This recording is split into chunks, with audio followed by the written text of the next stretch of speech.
Welcome to London's craziest gangster with me, Mr. Finn. Now, this video, yeah, this podcast a bit different because it strays away from my norm, and the reason that is because today a kid rang me last week and he was having difficulties and feeling, suicidal or maybe mental health, and so because he doesn't really understand where we are at the moment. Now, you must remember, yeah. I'm no Jordan B. Peterson, and I'm no David Murray. Okay, so when I talk about what I've seen or how I see it or society, you have to. It's just me. I'm not influencing. I'm not putting my point of view. And before I start, you have to remember. I'm going to talk about the middle classes, and I'm going to talk about working. But I want you to understand that I respect everything that our leaders, middle class, and I've got what everyone's done, but the middle class has always been predominantly the backbone, the workers, the grafters, and then they've helped the working class get with it. So I'm going to start today. So this podcast is a little bit different. Now here we go. Enjoy the show. Easy on the mic and mind how you go. Now today, yeah. When kids are ringing you and struggling, suicidal, and feeling they got mental, I'm not happy. Because they need to understand some of the changes that have gone into society, and even though they're old changes, that's where we are today. And so I'm going to try and explain it, because parents and kids alike are both having difficulties getting on sometimes, and that's because most of the parents are working class, but the kids have been given a middle class education. So I'm going to try and explain how we got here and a few things. I've got 46 minutes to do it in, so crash out your mother, father. Here we go, enjoy this shit. Okay. You have to understand now that it all started with Tony Blair, yeah, and you have to understand that Tony Blair told us that he was going to make Britain one class, and that class was middle class. And so the working class became the underclass, and then we had clashes between parents and children. But I'm going to explain it all now. So what happened? I've got 48 minutes, so it's going to be quick, fast, but hey. Ryan, I hope you're well. This is for you, kid. David Price, I hope you're well. Chase, all the boys at Del Youth, Camden. This is for all the kids out there who are struggling, who find it hard, okay, they find it hard to be happy, having suicidal thoughts. Oh, mate, it's difficult, but I'm going to try. Okay, here we go, enjoy. So when Blair came to power, the old people amongst us, he said, I'm going to make Britain one class, and that was the middle class. And you have to respect the middle class for all their achievements because, they're intelligent, creative, artistic people, intellectuals, they're very, and they've been the backbone of society, and they have brought us to where we are. But what it was, the difficulty has been where the working class were, had to switch from working class to middle class. And that's what Tony Blair done, and that's what he achieved, fair play. And it was no bad thing. But what it is, it's left some people struggling. Okay, because it's left some people struggling because well, not really. What is with I found out with a lot of people today, yeah, crash, yeah. They got no one to talk to. It's mad, isn't it? They got no one talks to people no more. And that's what I find really hurting and depressing. Well, I don't say depression. For me, depending on it. But I'm going to go, here we go. I'm going to start again. Here we go. So Tony Blair came to power. He said, I want to make Britain one class. And the way he done that was he brought out all the fake logos, the fake Gucci, the fake Ralph Lauren's. He brought all the fake, and he flooded the country with fake labels. Now, Versace at that time Tesco was selling Versace jeans, and Versace were trying to take Tesco to court because they were saying their jeans are above the rest. But I think Blair and the judiciary stopped that case from going to court until what he had implemented and wanted to achieve was done, and then it was too late for Versace. Too late, it was done over. But So when he flooded it with all the second-hand, fake names, what happened was we rushed out. We brought the fake Ralph Lauren, the fake jeans, Gucci, the fake Versace. We everything that was fake. Remember, you go Sunday Market. Yeah, we get around. Yeah. But then what happened was, Crash House, your father. Your mate would come and say, "Oh, are they real Gucci? Are they real Versace? Are they real?" And you say no, and maybe you get maybe a little tinge of embarrassment. So then you went, right, Crash. I want to go and get a real Ralph. I'm going to get a real Versace. I want to get a real whatever it was. Yeah, and Crash or Gucci, and then Crash out your father. You went and got the real shirt, £70, or the real shoes, £300, or whatever it was, and then Crash House your father. What Tony Blair was saying was, well, if you could afford the £70 shirt and £300 pair of Gucci's, you are now middle class. And so that was the first thing. So that was all sweet. And then he introduced the 24-hour society. So I thought, he more manufacturer. Remember that they brought Sundays, and they made Sunday like a religious day. Took away the religious day, and they took away quality time for parents, especially of the working class at that time, to have quality time with their children. Now remember, when Blair done this, you have to remember we're going through a transition from working class to middle class thought, from working class intellectualism to middle class intellectualism. So parents now found themselves faced with this mighty challenge, like, we got to keep our children clothed, we have to keep our children up to date with the latest fashion, so they don't look out of place at school. And so they was working 20 minutes hard work, and feeding their kids and giving their kids everything, regardless of what stood in their way. So Crash. Then what happened was, parents working that hard that the television, the judicial system told us we couldn't discipline our children. So in effect, what kind of happened was, we found ourselves, the government took our kids away from us, and so they were going to educate our kids. They were going to decide what was good for our kids, and so they done that by using the media. And the parents sat their kids in front of a TV while they were working. So the kids sitting there like that, looking at all these things, houses, gold, jewelry, wrapped, fast cars. I want. That's all they could say. And then when they get to 16, they go, "Oh, Dad, I want my car now." And we go, "I'll wait till 21. But what parents don't really understand is they've already waited 16 years. They've been sitting in a chair going, I want for 16 years. So they finally get to 16 years, Crash House your father. Boss, they want it. Yeah, that. Okay. So the TV and the social media became the childminder. And so working class people were battling the TV and the social media because what was happening, computer game, because what was happening was the parents would say one thing, the kids would go to school, and all the rest of the kids were doing it. So Crash House your father. They would say, Dad, Mum, you're getting too old. Okay. So, it was that. Also, what kept taken away, love and quality time with your family and the children and parents.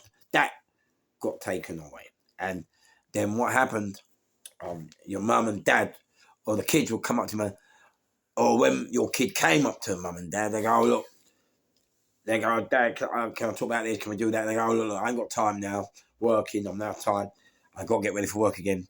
Look, here's a tenner, here's a score, a fiver, and go and get yourself something nice." And so the chance to talk to your parents about any issues or any struggles kind of got taken away and replaced by money. And that is why when you hear children today, or you used to hear it, they used to say, "Oh, Dad, can I have £5, £10. Your mum and dad said, look, I don't have it today. I've spent everything on your trainers. I've spent everything on your PlayStation. I bought a new widescreen TV. And the child would say, well, Dad, you don't love me no more. That's because money became interpreted as love.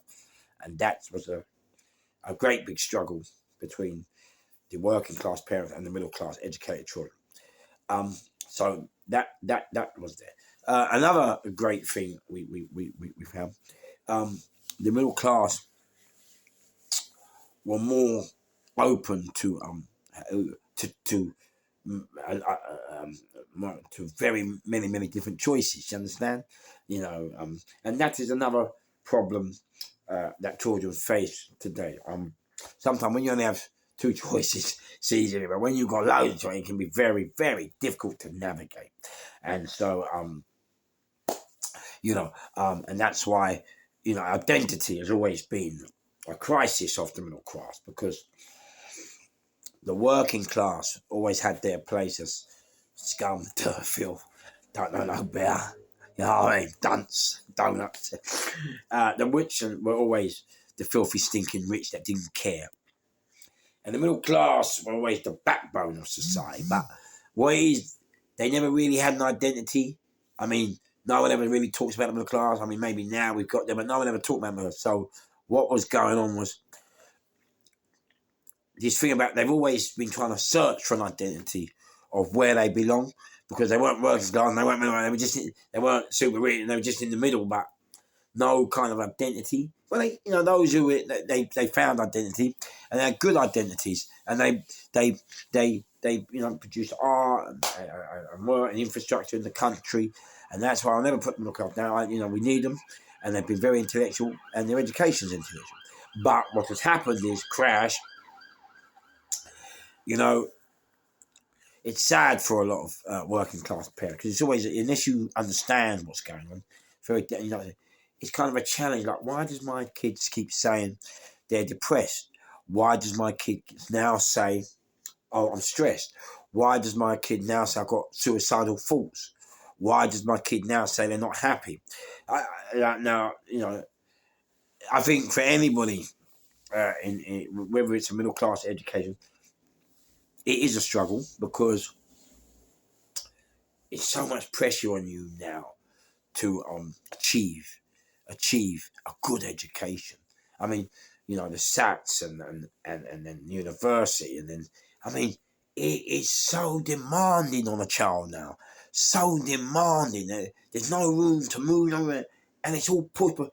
And I'm not no Jordan B. Peterson, and I just told I'm not no David Murray. But I just think, I go around enough houses, I see enough people. I just think it's for some children, it's burning them out. It's too much, yeah. And it's too much for them, and there's no rest or nothing. Work, constant. To get you into that work mode, like the middle class, work, hard work, relentless, regardless of what.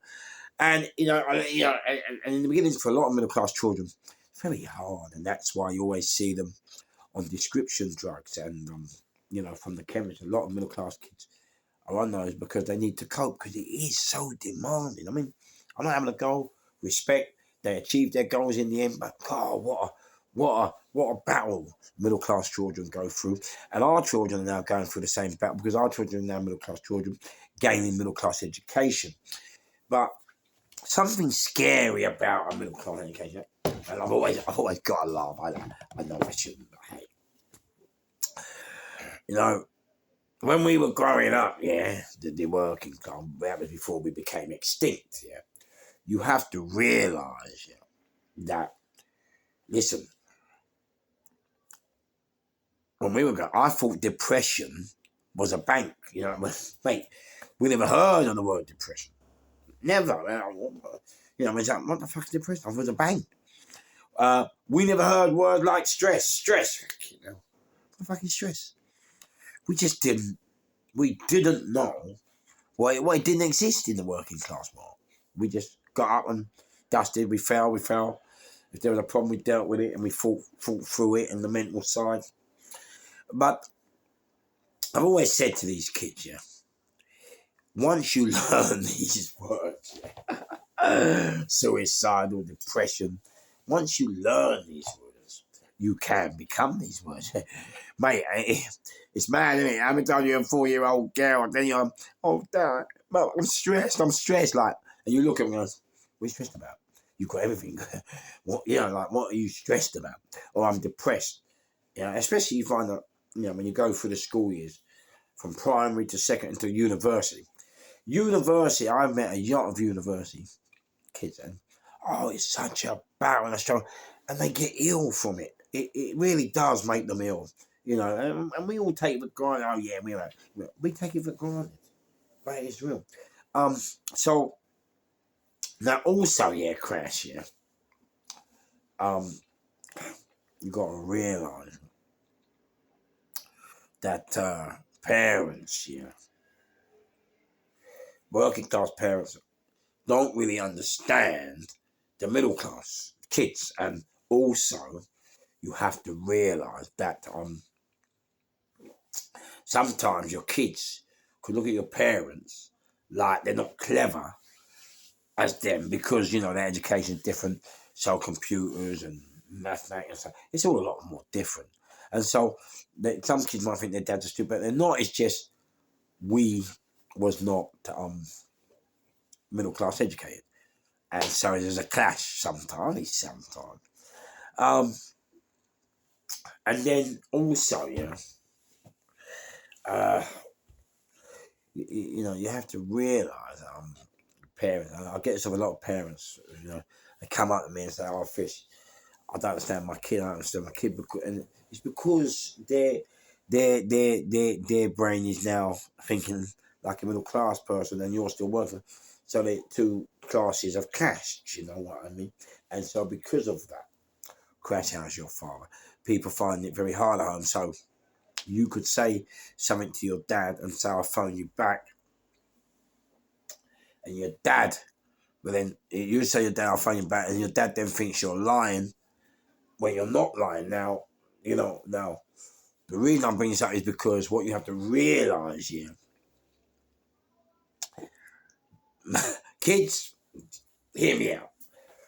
Your parents, can only go on and go by what they've done themselves. So sometimes when they go, you're lying, right? It's not like that. The reason they're telling you, like, because they're not really going to war with you. They're just going on what they used to do. So they think, because we done it that you're doing it that way, you get me? So they think you're lying when you're not. They don't mean it. You can only think, and you can only think about what you've done in life. You can only think like to different situations, how you dealt with them situations in the past. So when he says you're lying, you're not talking to me, then that sometimes Dad, they're not lying. It's just that's the way you were brought up. Another thing is, so your dad thinks you're lying. And then you have to remember, you've got a wicked relationship with your dad and your mum. Your dad phones you and Crash. You tell your dad, I'll phone you, I'm busy. And you phone him and your dad says you're lying. Now you're lying, So you get angry and you now cut your dad off for 3 weeks. Well, hold on, stop.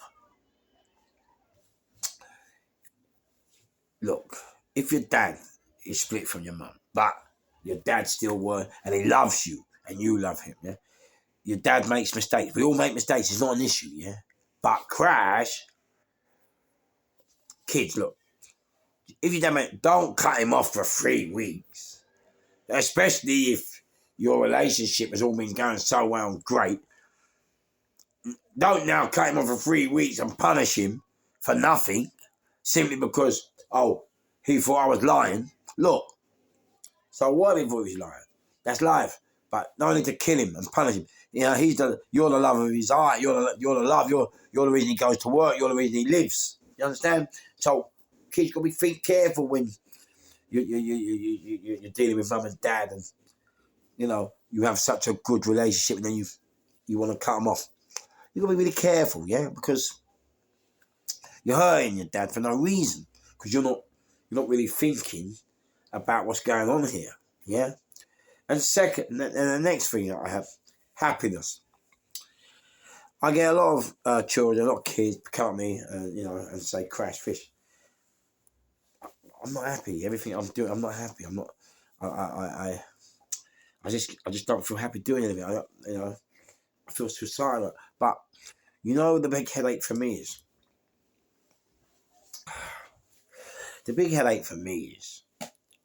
So I'll say to the kids, right, okay, well, what do you think happiness is? And I always laugh at this point, yeah, because Crash, if you think you're not happy, what is it you think happiness looks like? You get me?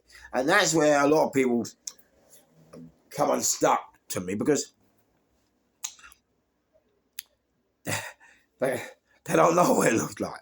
But I can't help you if you don't know what you're looking for. Do you get me? And they say, well, life's such a struggle. Life is hard. Life is a battle now. It's just so demanding now. And, I need money. I need to get money. And what you have to realise is, Crash, yeah, all kids out there must realise, yeah, and have to realise, and understand, yeah, that every parent, or most parents, not everyone, some parents fuck it right up, but some parents all fight to give their children what they want. All fight. They have to fight every day. They might laugh and joke, but mate, life is a struggle, baby. And you have to take that into consideration, yeah. And the next thing I'm going to say is, Crash,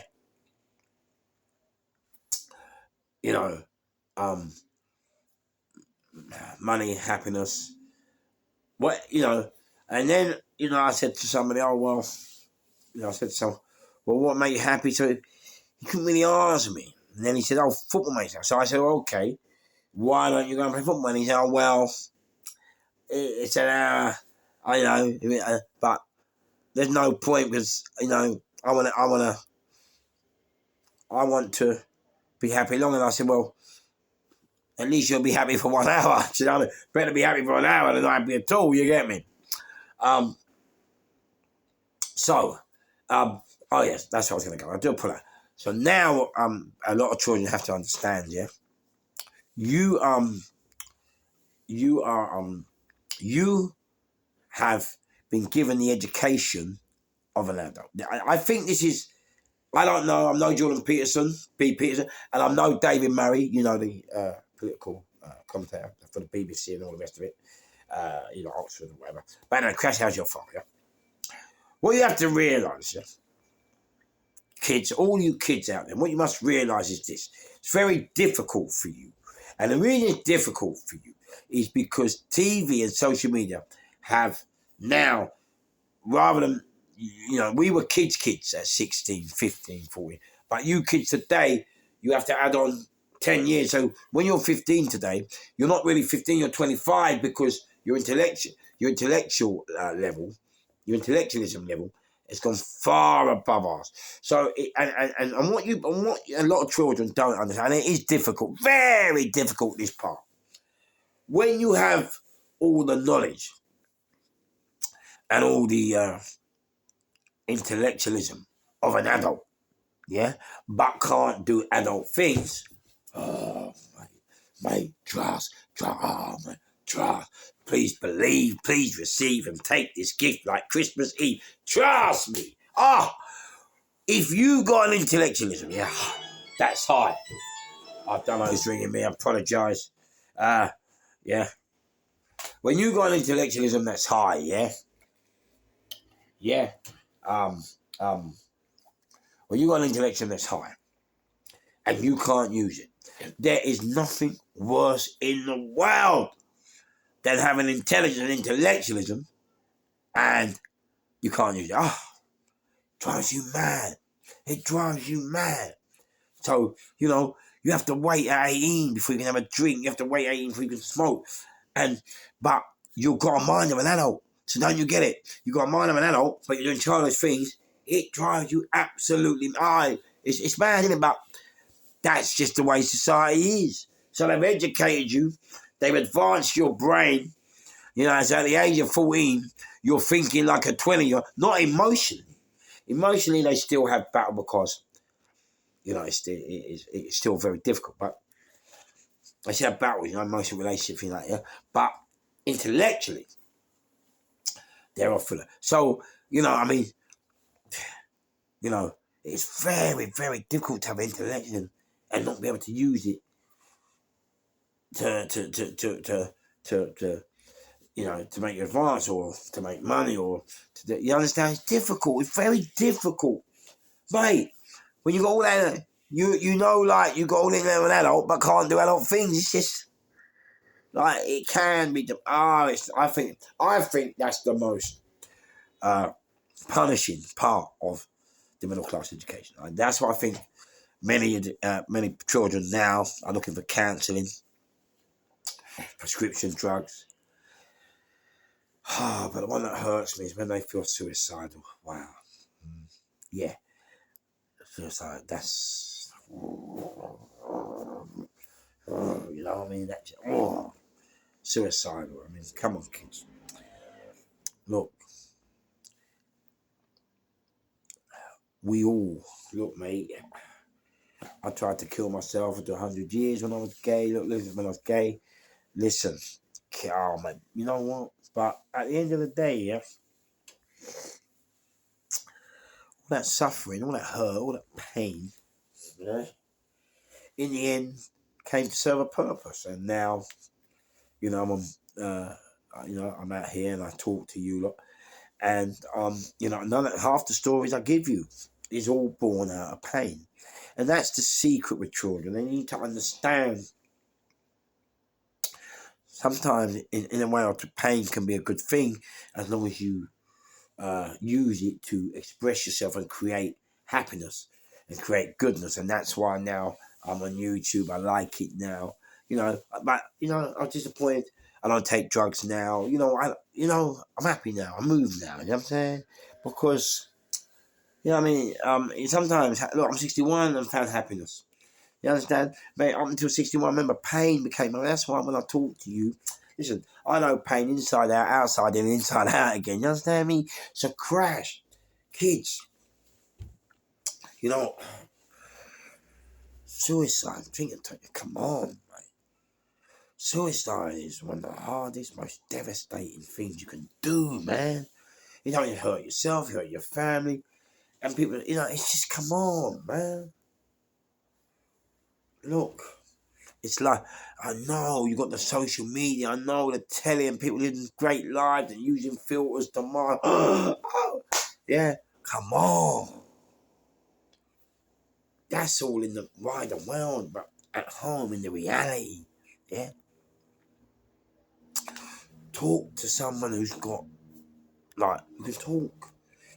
Look, most of it is about talking to people. Yeah. You know, I know one kid in Canada. I understand when your parents split up, it's different, mate. But you have to accept that parents splitting up, is part of life.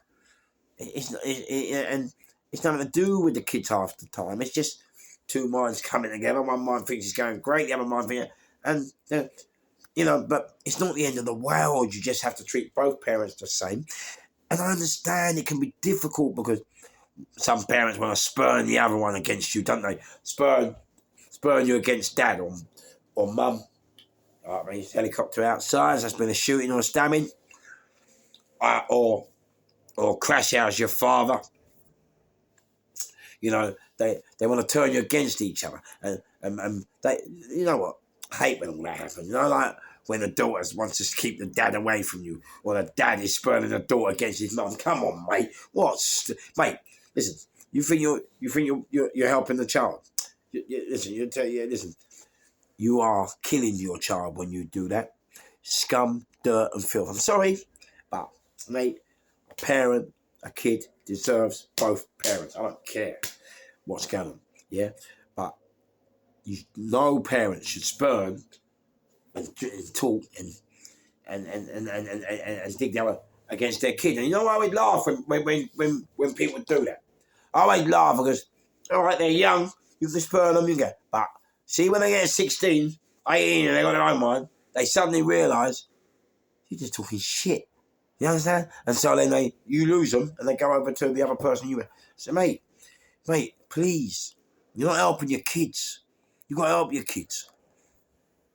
Yeah, don't spurn them. Don't turn them against the other parent. Don't, please. I know it's difficult. Please believe me. I understand it's difficult. Yeah, it is.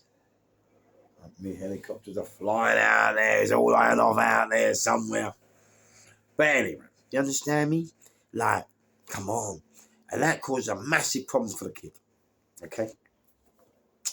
So you know, that is why I started from Blair to tell you how the changes came. Like, you know, look, do you know what else I find is missing from society?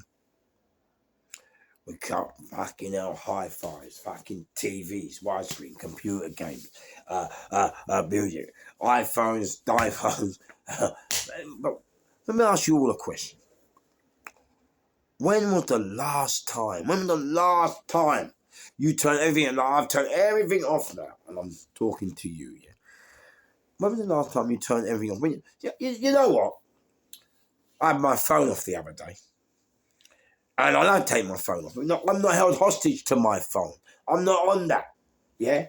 And someone rang me, why you got your phone on? And I was like, well, why do I need it on? Well, I need my phone. Mate, if I want to turn my phone, I'll turn my phone off.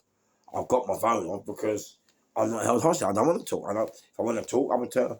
But sometimes I like to turn the phone off, get a PlayStation, or I just like to hear music, opera. I like to chill, baby. You know what I mean? Mate, I'm not held hostage to my phone. And that's why I'm not universal credit there. Oh, we're ringing. Mate, I'm not held hostage to my phone. That's what I need to understand. They keep on, come on, man. As the kids. Suicidal thoughts. Listen, let me tell you something, baby.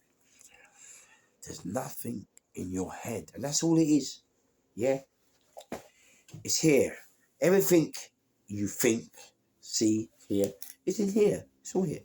The moment you bring it out of here into the real world, that is when crash, it all goes wrong. But why it is here, yeah? Why it's all in here? Yeah, it's only here in the mind. All in the mind, yeah? But why it is here, and when it's there, that's when, look, when you talk, when people, kids, it's so sad.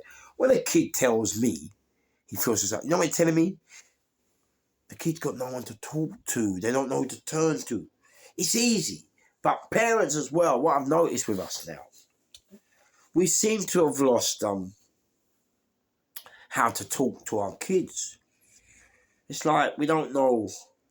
We forgot that the best things in life are free. Yeah? Going for a walk and sitting down in the park. It's free. Walking with no phone, no air. Just giving yourself to you. It's free. Do you understand? Yeah? Not always music, lyrics, fucking play, Snapchat, backchat, slapback. Oh, man, can't get it back. Come on, kids. Come on. We are in a Western society and a good society. And I love my country, and I love this town. I love the middle classes, and I love the upper class. Look. I'm not anti-Semitic. I don't do religion. I don't do wars. And I don't get involved in politics because those games are played amongst the people up the top. And no disrespect to anybody watching this, but there has always been wars and superpowers. And we're lucky because we're on the side of the superpower at the moment. And at the moment, we're on the women's side. So when people want to slag off our government and slag off our government and establishment for what they've achieved, believe me, you have no idea. And I know, don't get me wrong. We've hurt people. We plundered nations. I understand, but I also understand the Romans, yeah, and Genghis Khan and all the other. they all done the same thing. Just because we moved up now and we have social media and news to give us what little drips and drops they give us. Remember, we don't even know if it's real or not. It's just we have to accept it. Yeah. Look, at the end of the day, even me sitting here now, the government have helped me to sit here since I come out. So universal credit payment, they've helped me. I can't hate that. That's why I love the Crown. People slag off the Crown. What are you slagging off the Crown for? The Crown gave you education. The Crown on the schools. The Crown even does universal credit. The Crown at least helps the people. In America, no one don't help the people when they're struggling. Yeah, it's either you're successful, you're not, or you die or go to prison. Not over here. The Crown does try to help you. You could say, behind this paper, well, I'm homeless. I'd be homeless if it wasn't for the Crown. You understand what I'm saying? Some homeless people want to be homeless, or they've been, or some people just love it. The Crown can't do everything. They can do as much as they can, but not everything. So, whether you like it or not, we're still peasants. That's it. And don't let the media, because you've got lovely suit and a fucking top hat. Don't think that we're royalty or we can stand. Listen, they've been doing this shit for years. And, I appreciate my country. When I walk down the country, down the road, when you riding through the countryside, I mean, come on. Look at the planners, the infrastructure, the planners. And, where do they get that shit? And the university, they put it all together. And there you are to admire it and look at it, and traffic lights and fucking cameras and AMP, whatever. But, hey, you got to give them people their dues, man. They're on this shit. It's, buildings and, we don't really get many buildings collapsing. We don't get, we don't have earthquakes. Come on, you have to respect the planners, the building planners, the the infrastructure, the people that put it together.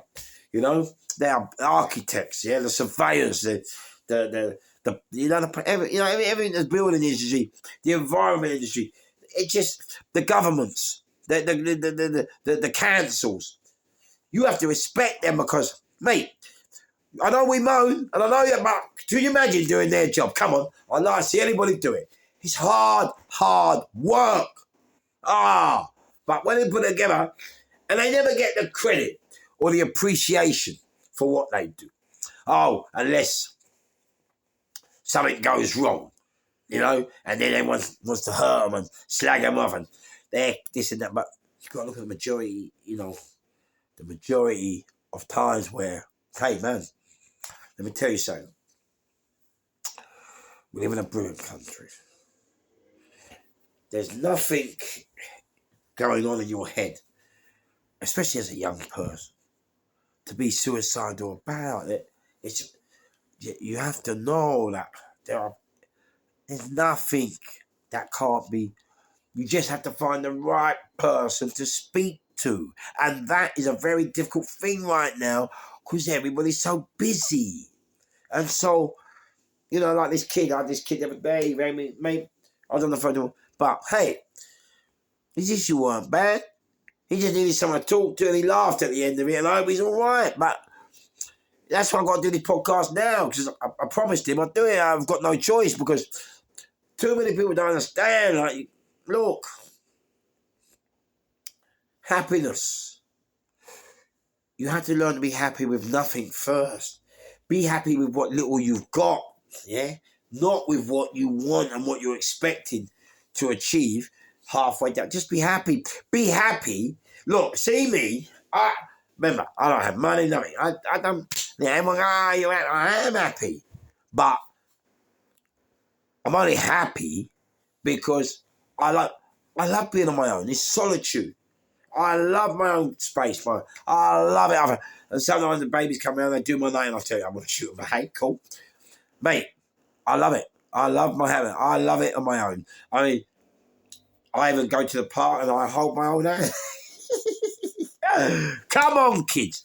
Come on. Yeah, we got it. Yeah? Mental health, come on. Depression, stress. Look, that's part of your vocabulary. Don't bring it into your life. Yeah? Don't bring depression into your life simply because you've learned the words. Yeah? Everything is going to be all right. Please trust me, kids. Everything will be all right. Yeah? You're not on your own. You're not the only kid suffering these things. Yeah?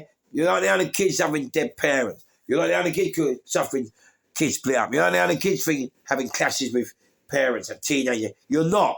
And parents sometimes, I know this is mad, I'm going to say, but sometimes you have to speak to your kid as an adult, as a friend. Don't get me wrong, you can still be the parent and discipline, but because they've grown up, yeah, they're on these. Listen, the kid said to me, I said, well, look, I said, the intellectual language has changed. Now, you got to remember, working class people, we only had 5-letter words or 6-letter words the most. That's what we have to worry about. Kids have got these 7-letter, 8-letter words, and I'm going to show you the difference now, yeah? One kid said to me, you know what, Fish? You're always dressed professional. I went, what? He said, you're always professional. I said, no, wrong. Where I'm from, we just call it smart. You get me? We were 5-letter word. He's gone professional. 8-letter word or 9. You understand? So, you know, it's a big jump. I was cracking up. Professional? I went, no. I don't know, fam. I just dress smart. I don't know what professional is. I just dress as I feel that you, the viewers, you always need to be smart when you kind of go out to people and be in front of people and talk to people. Right, look, my clock's giving up now. I told you this podcast was not about violence. I'm going to do one in a minute, but sometimes you got to help those who are in trouble, and this is my way of trying to help. I don't know. As I said to you, I'm no Jordan Peterson, okay? I'm no David Murray. I got no degree in sociology or politics. I'm just telling you what I see from my eyes and my ears as I've come through life, okay? Right, that's it. Crash out your father. That's why I wasn't really finding it today. It's a tough subject, but I have to do it. Listen, this podcast, I spoke to the kid today. He's been waiting for this podcast. I do apologise to you, kid, but hey, I've been busy trying to, but you've got it now. I wish you all the best of luck. And all children, please, don't be scared to ask a friend, talk to some, please. Teenagers, whether you're 18, 19, 16, 50, who cares? You've got a problem, find someone. There's always someone. Yeah? Okay? Yeah? Find someone whose attitude is not look after number one, but look after us. Because that's what I am. I'm about us, not after number one. Okay? Right, I love you all. See you soon. Back with the loon, okay? Sorry it was serious, but I had to do it. Love you always. Take care, bye.